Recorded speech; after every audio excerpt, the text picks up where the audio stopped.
Hey lady, welcome to the Postpartum on Purpose podcast. If we haven't met, my name is Anne Marie and I'm wife to James and mom to 4 beautiful kids, ranging from 9 down to 1 with 1 on the way. My hope is to help other women experience postpartum as a time of grit, growth, and grace. This is episode 44. Hi lady, how are you? A couple weeks back, I went to a bachelorette party.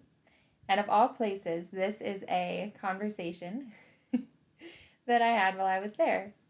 So I was, at that time I guess I was almost 32 weeks, maybe just turned 32 weeks, 31. I'm now 2 days away from 35. Yes, 35 weeks, we're getting closer. And so at this point, right, it's pretty obvious that I'm pregnant. And I was talking to a couple of the women there who I didn't know from Adam. I'd never met them before, but the bride was our mutual friend. That's what I'm trying to say. Of course, there's the usual, oh, this is number 5. Oh. And then we talked about other things. But just before I left for the day, this woman pulls me to the side and she asks, how do you know if you're done? How do you know if it's time for one more? And I paused because there were so many things I wanted to say. And the theological answer that I wanted to give, theological is maybe not quite the right word, but the more formal answer that I wanted to give was, well, you discern your gifts, desires, and opportunities. What are the gifts that God has given you? And by you, I actually mean you and your husband both. What are the gifts that he has given you, the skills, talents, that sort of a thing? What are the desires he has placed on your heart in terms of what you are both desiring when you have conversations with your husband every month? And then opportunities. What are the opportunities that he's placed in front of you? Now, the easiest way to understand this framework, and I believe it's from Ignatian spirituality originally, is in the context of discerning a marriage or even discerning a relationship. So gifts, desires, and opportunities might be the gift at the time that I met James was that I was working as a night shift nurse. So I worked 3 shifts a week, but then I had several days off in a row. And if I scheduled things right, I could even have potentially 6 days off in a row, so I had the availability of time to go and visit him. A desire that I had in my heart that was very murky at first, and I was not very accepting of it, but a desire that I had in my heart was a desire for marriage. And the opportunity that was in front of me was that I had a really good man, my now husband, who was interested in me. But that gifts, desires, and opportunities framework is one that we can use for discernment of all kinds of things at various stages and seasons of life. But I didn't know this woman very well, and I wasn't sure how well the gifts, desires, and opportunities framework would go over with her, if it would be something she would understand, or if it was a little too much for a post-wine and paint session. What I ended up saying was a question that I ask myself and we discuss when we're discerning having another baby is, what kind of support do I have available to me? That can look like several different things. It looks like, what type of grandma tribe do I have around me? Who is able to help me with my older children? But then also, what type of support do I have from my husband? My husband has I think a really good attitude towards the possibility of adding to our family, and that is, we will do what is best for my body. So we will listen to my body and go from there. That type of attitude leads to the opposite of me feeling used.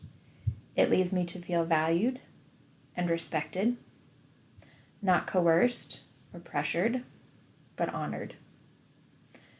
And from there, I can enter into a discussion about whether trying for another baby, because of course, as you and I both know, a baby is not a guarantee.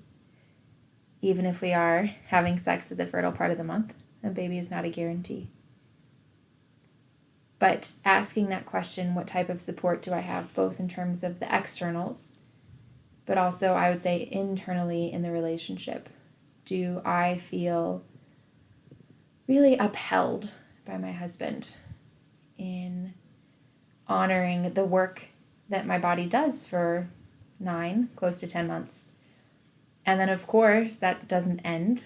It just changes shape, shifts what it looks like for another full year, at least as far as breastfeeding goes. And then, of course, right, for the rest of the child's life, to some capacity or to some degree. So that's what I ended up saying. I ask myself and discuss with my husband what type of support that I have. But it's a question I've been thinking about a lot lately, and I wanted to talk about it here because I think most women, especially those who aren't on hormonal birth control, who are using fertility awareness to space children, to plan their families, this is a question that's on our minds every month at a minimum. And it's something I've had to think about differently this pregnancy because this one has felt so much different from the ones previous to it. There's been just all kinds of pain and discomforts and aches that I've never had before. If my back, mid, lower, or upper, isn't hurting because I've found a position that it can accept, then I've got round ligament pain because I'm putting too much pressure on my abdomen. So it just seems like there's always something that is hurting. And I was not used to, in previous pregnancies, having pain for most days, most of the day. I just was not used to that. And I didn't expect it because, as I've said before, this isn't the first time I've said this in an episode, but I've gained a reasonable amount of weight. I've been working out. I've been taking my high-quality prenatals. I'm doing the things. And yet this has just been much rougher this time around. I don't know if it's for a particular reason. I'm 35 now. I've had 4 kids already. I'm continuing to raise 4 kids, having this pregnancy. Does that make sense? As I'm pregnant, I'm also raising 4 children. Maybe it's a girl. I felt rougher definitely with my daughter, my second pregnancy, than with any of my sons. I have no way of answering the question. If I were to get pregnant again in, let's say, 20 months postpartum or 2 years or something, I have no way of knowing. Would that pregnancy be just as difficult as this one? I don't know. I can't say that. I can't guarantee that. And on the one hand, I'm mindful of this rule of Ignatian discernment. In times of desolation, never make a change. Which just means, right, that if you're in a rough season, that's I should say like a very basic example. If you've just had a bad breakup, maybe don't make other big decisions at that time, right? Excuse me, please. Give yourself time to come out of that before you go and decide to buy a house, or before you decide, well, this relationship has ended, so I'm going to quit my job, or I'm going to change schools, or I'm going to fill in the blank. In times of desolation, never make a change. Stick to the course in terms of, specifically in Ignatian discernment, stick to the course of continuing your prayer life, continuing the commitments you've made. But I do think generally that's applicable to other areas of life as well. So I'm mindful on the one hand that in the thick of difficulties of pregnancy, and pain is certainly not the only one, but that's just the easiest example to convey here, I'm mindful of not deciding anything now. On the other hand, I don't want to forget, in the throes of ovulation and everything that can make seem like a great idea, I don't want to forget that this really was difficult, in that I don't want to ignore the signals that my body is sending. One of the frustrations I have with our culture is that hormonal birth control isolates women from their bodies so that they are not connected They are not in tune with the natural rhythms and cycles inherent in their female design. I don't want to be disconnected or isolated from the experience of pregnancy that I have had this time either. I want to be respectful of what my body is telling me, even though I can't predict, like I acknowledged. I can't predict if another pregnancy would be the same thing or if it could be very different. I don't know that. So I'm sort of holding both those things in tension right now. I don't know, too, if it might make a difference if I waited longer in between. So for my last 2 kids before this baby, the first 2 were 20 months. My youngest son and this baby will be 22 months. Is my body just going to need more time? But then it would do better? Well, I don't know. I know I have an obligation to care well for the children that I've already committed to, the ones that are already here on this earth. So that plays into when I'm in pain or experiencing one of many other discomforts that are a part of most days now. That makes it harder to show up and be present for them. All of these are just things that I think about. And the other thing that I told the girl at the bachelorette party that I think is important to consider is, do I have to decide anything right now? What's the decision in front of me right now? Because truthfully, I'm 35 weeks pregnant. My cycle has returned later and later after each child. Last time it returned to 7.5 months.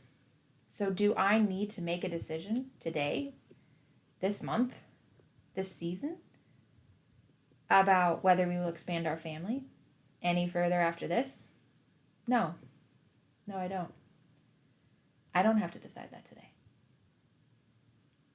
And on the one hand, there's a desire for control that says, I would like to have it decided. I would like to have it decided. And to an extent, birth control offers that promise, doesn't it? Certainly tubal ligation, to have your tubes tied. Permanent female sterilization offers that promise. Well, I know. I don't have to keep thinking about it. I don't have to keep having these conversations. But to the extent that that would be a mutilation of the female design that God has given my body, that's not an option for me. That's not on the table. We do use fertility awareness. And I consider that both a gift and a challenge. The gift is that every month we get to decide if we want to change our intention for conceiving or avoiding. But the challenge is that every month we have to have the same conversation again. And that we have to have that conversation before a time of the month, ovulation, where generally speaking, my libido and enjoyment of sex is going to be the highest. And so if we are avoiding that month, we are avoiding having sex at a time when I would be most interested in it, in favor of coming together at times when I am not naturally going to be as gung-ho. No, it's different for the man, right? He doesn't have the same hormonal milieu that the woman is working out of. But that is something that is relevant for me, for anybody who's naturally cycling. I suppose what I'm offering, lady, is just these thoughts of a framework, maybe that perhaps would help you. Gifts, desires, and opportunities. This idea that in times of desolation, never make a change. If things are hard for you for whatever reason right now, maybe just hold steady. Maybe just hold steady till the clouds lift a little bit, till you can get your head above water and look around some. My sister has been sending me pictures of her baby, who is now 3.5 weeks old, sort of as a reminder that, hey, this is what this is all about. This is what you were looking forward to, and this is what you're working towards. And she has an awfully cute baby. She's an awfully cute baby. So that's been helping me keep me going too. But in times of desolation, never make a change. Hold steady to the course. And finally, this idea that you and I, together with our husbands, we have to discern what is the invitation that is in front of me right now. What is the invitation that's in front of me right now? Because God does not put desires in our hearts that cannot be fulfilled. But also, he doesn't call us to things that we have absolutely no desire for. Now, we may not be completely on board always and at first with what he's calling us to. But is the invitation in a particular month to be open to what happens, trusting that he's going to provide, that it will be a time of growth and grit and grace for us? Or is the invitation to press the brakes, push pause, to sit this one out in terms of trying to conceive, avoiding sexual intimacy during that time of the month? I don't know for you, lady. I know that my husband and I are going to continue to take it 1 month at a time. And that the answer to are we done having kids is, I don't know. I don't know. I think it'll be at least some time before we would potentially try again, knowing how this pregnancy has gone. But I also know that neither of us wants to say no for sure, and that we'll just keep asking those questions, keep looking for the support that we need that's available to us, and we'll go from there. I hope something of that is helpful to you, lady. I'll talk to you later. Bye.